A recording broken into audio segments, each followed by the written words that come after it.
আচ্ছা, আপনারা ভিডিওটা দেখলেন, এই ভিডিওটা এখন সোশ্যাল মিডিয়ায় ভাইরাল। তো প্রথমে আমি যে কথাটা বলবো, যিনি এই ভিডিওটা মেক করেছেন তিনি হয়তো বা ডেড স্পেস জিনিসপত্র একটু বেশি খান, তা না হলে তিনি একটু লাল পানি বেশি সেবন করেন, তা না হলে একজন সুনামধন্য কোরিওগ্রাফারকে নিয়ে এমন ভিডিও মেক করতেন না। তার হয়তো বা গৌতম শাহর ব্যাপারে আইডিয়া খুবই কম। রিসেন্টলি তাসনিয়া ফারিন এবং গৌতম শাহকে জড়িয়ে বিভিন্ন রকম বাজে ভিডিও মেক করা হচ্ছে। আচ্ছা, ব্যাপারটা আমি খুলে বলতেছি। রিসেন্টলি রাজস্থানের ওপেনিংয়ের একটি প্রোগ্রামে অ্যাটেন্ড করেন গৌতম শাহ।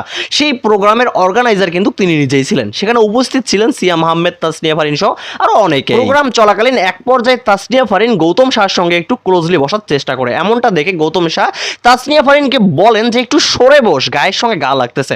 গৌতম শাহ কিন্তু তুই করেই বলেছে। আচ্ছা, ব্যাপারটা আরো ক্লিয়ার করে দিচ্ছি। গৌতম শাহ কিন্তু সবার সঙ্গে তুই করে কথা বলে। শাকিব খান থেকে শুরু করে সিয়াম আহমেদ পর্যন্ত, মেহজাবিন থেকে শুরু করে শবনম বুবলি পর্যন্ত সবার সঙ্গে কিন্তু এই গৌতম শাহ দাদার একটা ভালো সম্পর্ক রয়েছে, ভাই বোনের একটা সুসম্পর্ক রয়েছে। এই জায়গা থেকে গৌতম দা কিন্তু সবার সঙ্গে তুই করে কথা বলে। কিন্তু এই মহিলা না জেনে, না বুঝে, না শুনে গৌতম শাহকে নিয়ে যে ভিডিওটা মেক করেছে, এতে করে তিনি কিন্তু গৌতম শাহকে অপমান করেননি, গৌতম শাহকে ছোট করেননি।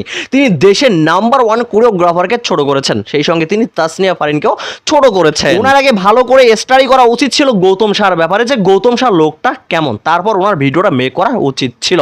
উনি একটু ভিউয়ের আশায় তাসনিয়া ফারিন এবং গৌতম শাহ সম্পর্কে যেভাবে কথাগুলো বলেছে, আমি একজন কন্টেন্ট ক্রিয়েটর হিসেবে লজ্জা পাচ্ছি। আর সব থেকে বড় কথা হলো, আমরা একটু ভিউয়ের আশায় একজন মানুষের সম্মান ক্ষুণ্ণ করতে 1 মিনিটও ভাবি না, 1 বিন্দুও ভাবি না।